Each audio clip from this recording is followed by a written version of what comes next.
Good morning, 8th class.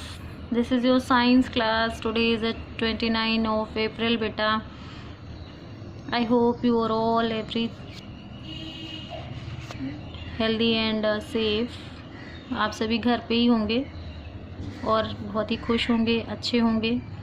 कल मैंने बेटा आपका चैप्टर 5 स्टार्ट किया था, क्रॉप प्रोटेक्शन एंड मैनेजमेंट।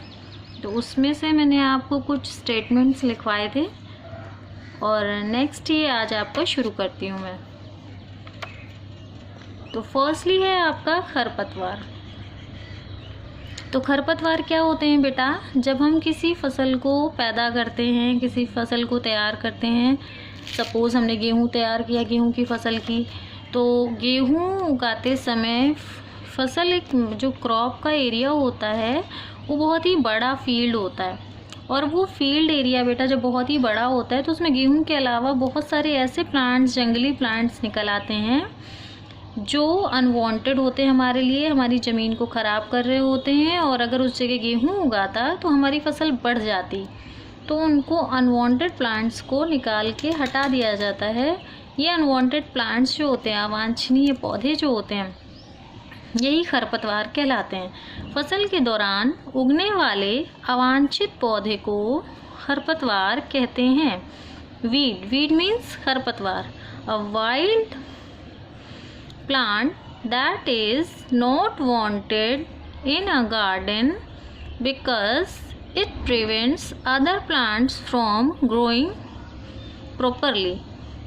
इससे बेटर ये वाली डेफिनेशन है बेटा, a weed is a plant considered undesirable in a particular situation, a plant in the wrong place। जो अच्छी लगे वो आप कर लेना, दोनों लिख लेना, बहुत ही अच्छी बात है, बट ये ज़्यादा बेटर है। एग्जाम्पल ले लें, a mass of very small green plant that float on the surface of an area of water। कभी आपने विज़िट किया हो, आप गंगा जी वगैरह गए हों, किसी भी नदी के किनारे पे गए हों, तो आप वहाँ देखते हो कि बहुत ही गुच्छे के गुच्छे प्लांट्स चले आ रहे होते हैं। तो ये अनवांटेड प्लांट्स होते हैं।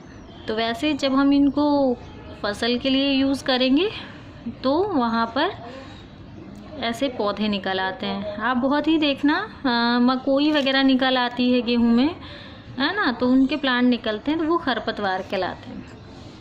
नेक्स्ट टॉपिक इज उर्वरक। उर्वरक क्या होते हैं? मिट्टी में जब फर्टिलिटी कम हो जाती है तो उनमें कुछ ऐसी चीज़ों को मिक्स किया जाता है जिससे उनकी फर्टिलिटी वापस से ग्रो हो जाती है, बढ़ जाती है अच्छे से, फिर वो मिट्टी एरिया हो जाता है। तो उन पदार्थों को हम उर्वरक कहते हैं। वे पदार्थ जिन्हें मिट्टी में पोषक स्तर बनाए रखने के लिए मिलाया जाता है उसे खाद एवं उर्वरक कहते हैं। ओके, उर्वरक एक अकार्बनिक लवण है जो फैक्ट्रियों में बनाया जाता है। खाद एक अकार्बनिक पदार्थ है जो गोबर, मनुष्य अपशिष्ट एवं पौधों के अवशेष के विघटन से प्राप्त होता है। इसी को इंग्लिश में देख लीजिए। Fertilisers are chemical that are added to soil to supply nutrients to make it more fertile. The chemical in fertilisers contain essential elements required for plant growth। Examples में आपके उर्वरक कौन कौन से होते हैं? Triple phosphate, potassium chloride, urea etcetera. ये सारे मैंने आपको क्या बताया, फर्टिलाइजर्स के एग्जाम्पल्स। आप घरों में ही कभी कभी पौधे लगाते हो, तुलसी जी, गुलाब, उसमें हम सूखा गोबर डालते हैं। क्यों डालते हैं? फर्टिलाइज़र के फॉर्म में डालते हैं कि वो प्लांट अच्छा बना रहेगा। ओके खाद देखी भी होगी, बहुत ज़्यादा चीनी के दाने जैसी होती है, वाइट कलर की, वो भी होती है। ठीक है, तो now your class is over, this is your work.